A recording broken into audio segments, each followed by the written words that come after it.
Welcome to పురా local. నేను మీ మధుకర్ రెడ్డి.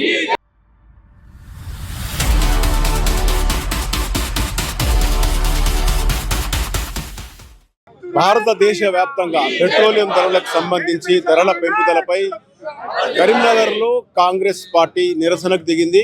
ఈ నేపథ్యంలోనే వంట వార్పు కార్యక్రమంతో పాటు ఈ వంట గ్యాస్కు సంబంధించి పెట్రోలియం ధరలు, డీజిల్ ధరలు పెరుగుదలపై నిరసన వ్యక్తం చేస్తూ ప్రస్తుతం కరీంనగర్ డీసీసీ అధ్యక్షుడు చొప్పదండి ఎమ్మెల్యే మేడిపల్లి సత్యం ఎమ్మెల్యే మనతో ఉన్నారు. వాళ్ళని అడుగుదాం, అసలు ఈ పెరుగుదలకు సంబంధించి ఎలాంటి నిర్ణయం కావాలి, వీళ్ళ డిమాండ్ అని ప్రత్యేకంగా చెప్పండి. అసలు ఈ అంటే పెట్రోల్ ఎంత పెరుగుదల అనేది కామన్, ఇక్కడ ఏ దేశంలో అయినా పెరుగుతూనే ఉంటాయి.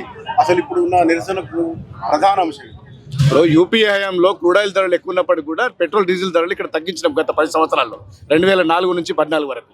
కానీ ఇప్పుడు క్రూడ్ ఆయిల్ ధరలు తక్కువైనాయి, పెట్రోల్ డీజిల్ ధరలు ఎక్కువైనాయి. గత నెల రోజుల నుంచి ఈ దేశంలో పేద ప్రజలకు, మధ్యతరగతి ప్రజల వాళ్ళ మీద కక్ష కట్టేటట్టు, వాళ్ళ మీద పూర్తిగా వాళ్ళ నడ్డి విరిచే విధంగా మోడీ విధానాలు ఉన్నాయి. పెట్రోల్ రేట్లు పెంచుతున్నారు, డీజిల్ రేట్లు పెంచుతున్నారు. పెట్రోల్ డీజిల్ అయితే ఇప్పటికి 4 సార్లు పెంచారు.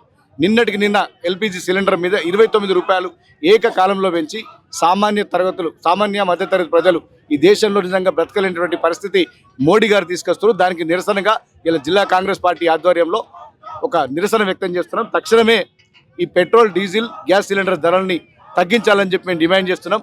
రాహుల్ గాంధీ గారు కూడా చెప్పారు, ఎన్నికల అనంతరం ఈ దేశ ప్రజల మీద పెను భారం మోపుతుండడు మోడీ సర్కార్.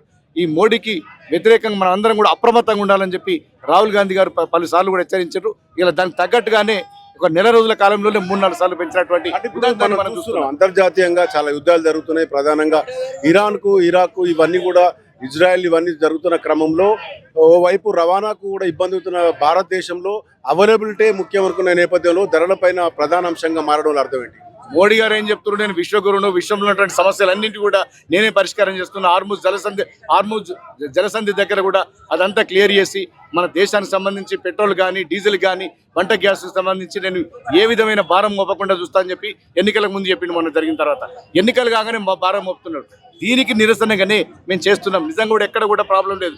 గతంలో ఇంతకంటే ఎక్కువ సంక్షోభం వచ్చినప్పుడు కూడా కాంగ్రెస్ పార్టీ సర్కార్ ఉన్ననాడు ఇక్కడ ప్రజలకు అనుగుణంగా రేట్లు ఇచ్చి మేము ఆ రోజు ప్రజలకు మద్దతుగా నిలిచినాం. అంటే ఇప్పుడు ట్యాక్సెస్ ఎక్కువ పడుతుంటాయి కదా రాష్ట్రానికి సంబంధించి కూడా, ఈ పెట్రోల్ ప్రోడక్ట్స్ అన్నిటి మీద కూడా ఈ అంటే రాష్ట్రానికి కేంద్రానికి సంబంధించిన ట్యాక్సుల విషయంలో రాష్ట్రం కూడా చొరవ తీసుకోవచ్చు. ట్యాక్సుల విషయంగా సెంట్రల్ గవర్నమెంట్ సెస్ విధించి ప్రజల మీద భారం మోపుతుండు. దానికి వ్యతిరేకంగా మా నిరసన ఉంది. ఈ నిరసన అనేది ఇప్పటికి ఆగదు, ఇంకా మరింత ఉధృతం చేస్తాం. ప్రభుత్వం దిగివచ్చి, మోడీ గారు దిగివచ్చి ఈ ధరలను ఆపేంత వరకు కూడా నిరసన కొనసాగుతుంది.